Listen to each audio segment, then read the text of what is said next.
अस्सलाम वालेकुम। ट्रू इस्लाम ऐप को प्ले स्टोर से डाउनलोड कीजिए। कुरान पाक रोमन इंग्लिश लैंग्वेज में डाला गया है। हदीस पाक की भी एंट्री का काम चालू है और अकायदे अहले सुन्नत भी डाले हुए हैं। डाउनलोड करिए, पढ़िए, अपने दोस्तों में शेयर कीजिए, डोनेट कीजिए। अस्सलाम वालेकुम वरहमतुल्लाहि वबरकातुह। मेरा नाम अमानत अली बिहार से बोल रहा हूँ। मेरा सवाल हजरत आपसे ये है कि जैसे कि हम जानते हैं कि एक होता है रूहानी, एक होता है नफसानी। तो रूहानी जो होता है वो अच्छाई की तरफ हमेशा लेकर जाता है और जो नफसानी होता है बुराई की तरफ लेकर जाता है।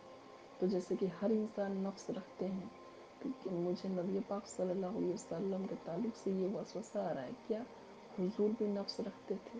इसकी क्या वजहत है? आप वजहत फरमाए कुरान और हदीस के रोशनी में। वालेकुम अस्सलाम वरहमतुल्लाहि वबरकातुह। जी मेरे भाई, आपने जो ये सवाल पूछा है कि एक होता है रूहानियत, एक होता है नफसानियत, और फिर आपने जो आगे कलाम किया है रूहानियत और नफसानियत के मुताल्लिक़, वो कलाम आपने एक्चुअली में समझकर नहीं किया है, इसलिए आपसे गलती हो गई।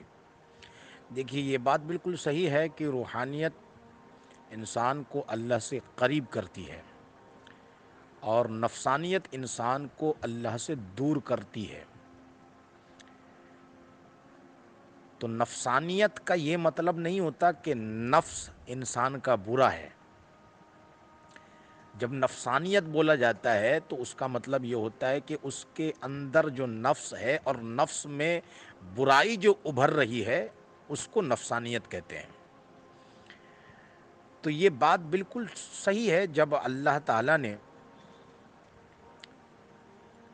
हज़रत इंसान को, यानी दुनिया में इंसानों को बनाना चाहा, तो अल्लाह ने फरमाया इन्नी जाइलुन फिल अर्ज़ि खलीफा, कि मैं दुनिया में अपना खलीफा बनाने वाला हूँ, यानी इंसान को पैदा करने वाला हूँ।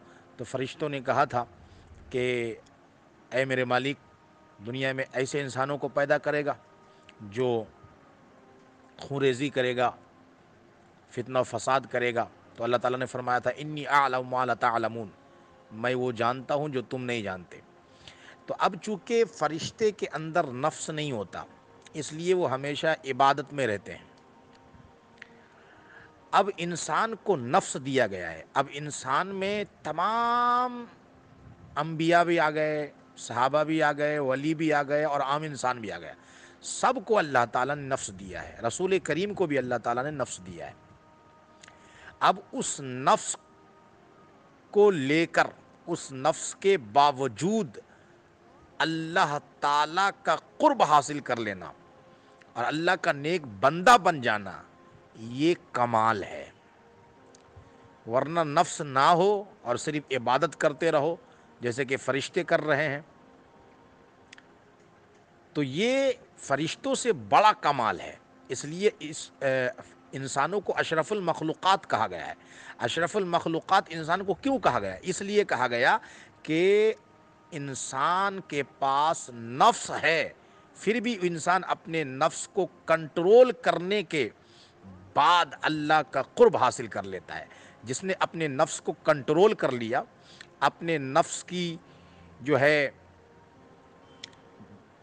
दिगर बातों को नहीं माना और अपने नफ्स को सिर्फ अच्छाई की तरफ लगा दिया, अच्छी सोच की तरफ मगन कर दिया, वो इंसान कामिल मोमिन है। तो ये है मसला। तो अगर नफ्स नहीं होगा तो फिर इंसान कैसे मतलब सोचना शुरू करेगा?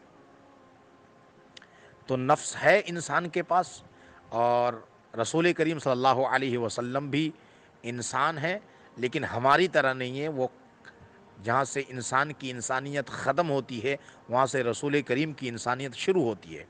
अल्लाह की सरताब कदम शान है ये, इंसान नहीं इंसान वो इंसान है ये। कुरान तो ईमान बताता है इन्हें, ईमान ये कहता है मेरी जान है ये।